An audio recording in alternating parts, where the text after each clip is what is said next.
Jeff here, and welcome to my underground woodworking lair. For today's project, I'm going to show you how to build a wine storage cube. Now this is a nifty project that you can build for under $25 worth of lumber from your local home center. It's easy, and it also will hold about 24 bottles of wine. You can also scale up this project and build more than one of these cubes, stack them up for even more storage, or you can scale it down and build a smaller version that will hold about 12 bottles of wine and will sit on top of your kitchen countertop. Go to my website at jeffsdiy.com/winecube and you'll find instructions for both. So let's get going. The first step here is to make the cube frame itself. Cut a top and bottom piece to 21 inches.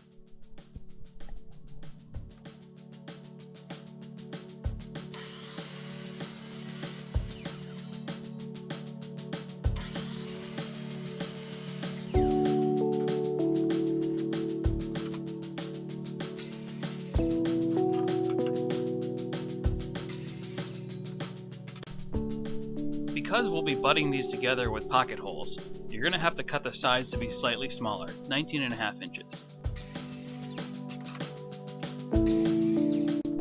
If you have rough edges, clean them up with a hand plane or sandpaper. Remember to plane towards the center of the board to prevent tear out. Dry fit your pieces together.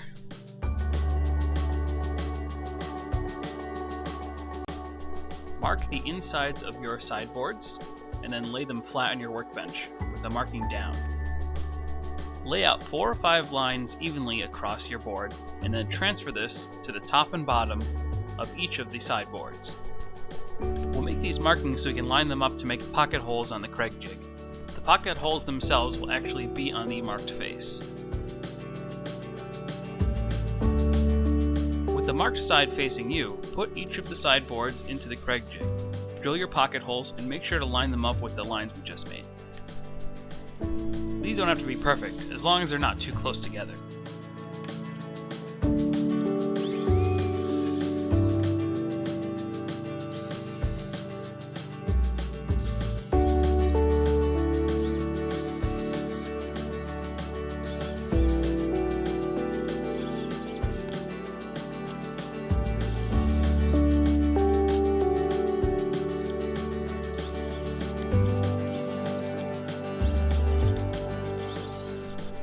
When you're attaching the last piece, I found it helpful to use a long clamp to help square up the cube.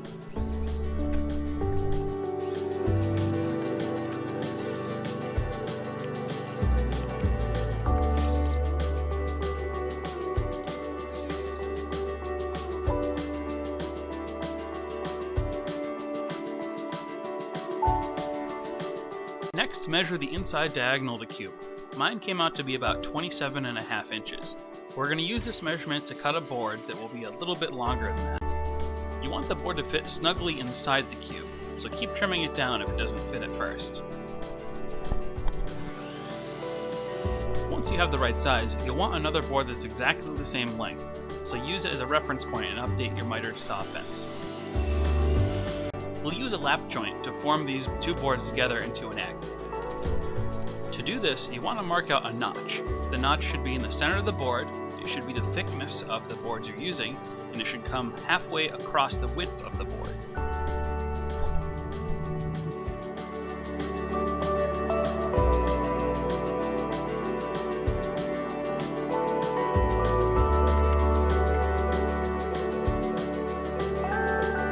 Since the same notch needs to be cut on both boards, you can just tape them together and do it both at once.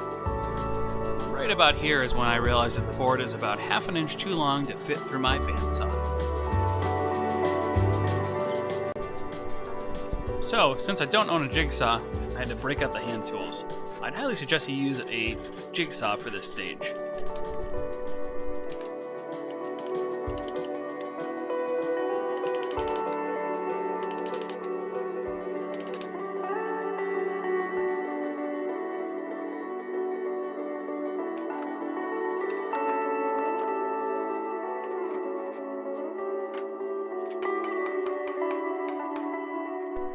Then check your fit.